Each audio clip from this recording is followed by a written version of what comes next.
What's up guys, it's Drac, and this is a quick video that I've been meaning to make for a little while. I kind of want to talk about this product and how it fits into our hobby and whatnot. So, if you are a Nerfer, this video is going to make a lot of sense to you because you know that I'm always down to try the latest and greatest tech to make my game the absolute best that it possibly can be. If you're a paintballer and you're watching this video, leave me a comment letting me know how you found this video and why you clicked on it. However, I do want to dispel a couple of quick prejudices. Paintballers think that Nerf is for kids and it's childish and it's weak because and the arguments that get thrown around are absolutely ridiculous. It doesn't hurt, it can't be that cool.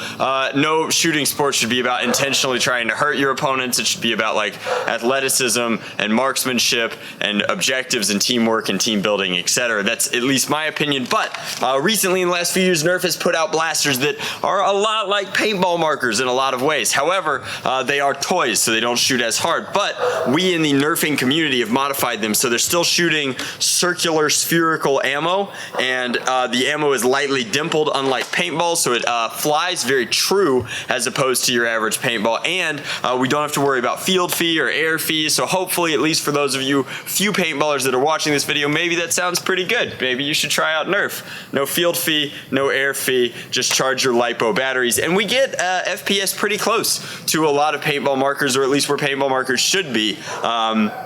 We take our regular blasters up to speedball levels, and then these rival blasters, because the ammo is a little bit bigger, we have a harder time hitting that threshold. However, this is my primary, and I mean a lot of similarities to paintball in that it has a hopper, it shoots spherical ammo, that hopper is easy to reload. I actually use a full HK Army pod belt when I play with this, but that's not what I want to talk about in this video today. As rival becomes more expensive and Nerfers start spending more and more money on their loadouts, at what point do we need the absolute highest end in face protection, not only for the speed of play that we're playing, but also for the comfort of that being your eye protection? In my personal case, for another reason entirely. Enter the i5 by Dye. Now this is in a lot of ways what I think to be the pinnacle of paintball mask technology, and when I saw it in Texas, I was in Texas for this big epic Nerf battle that only really makes sense if you were there. I saw this because one of our sponsors for that event is Jed Alsop of Cousins Paintball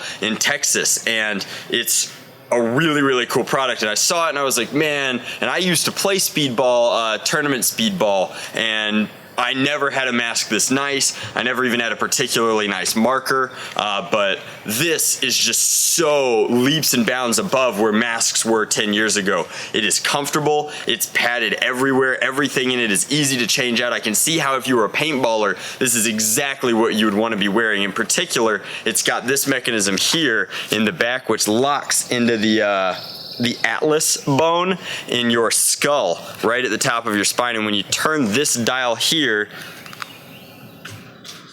hopefully you guys will be able to hear this, it ratchets up. So you actually get a very quick, incredibly comfortable fit with this. And that was always one of the biggest issues that I had with paintball masks, is with my hair and everything, I'd pull them on or push them up and it would never quite fit the same way. This lets you get the same fit every time, and it's ultra comfortable. The really cool thing about it though is that you're not sacrificing. You can see there are ear holes here, and there's breathing and speech holes here. Now it's lightweight, form-fitted, and super duper comfortable, but for some reason not only can I hear really well when I'm wearing it, but also if I put it on, you guys should be able to hear me pretty well as well. And I know that the audio is going to get a little bit muffled, so before I keep talking about it, I will pop it off. And I mean, it is just incredibly comfortable. I feel like I could wear it for an entire day of play, airsoft, paintball, Nerf, whatever. I think that it's really nice that I'm using mine for Nerf. Not only did it protect me when thousands of people were shooting me in the face in Texas, but also it doesn't get dirty. You never have to change the lens. You can just wipe it and clean it. So that is one small advantage of using it, I guess, for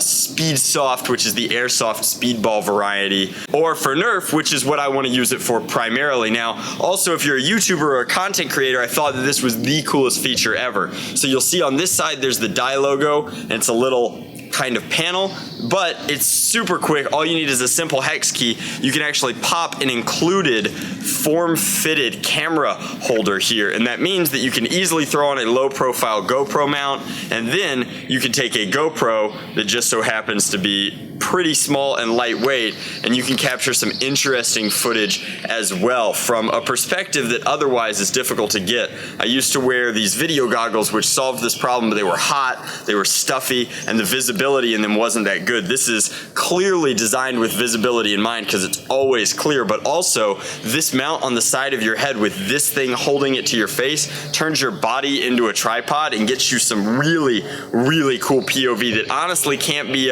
beat with the exception of like a gimbal rig.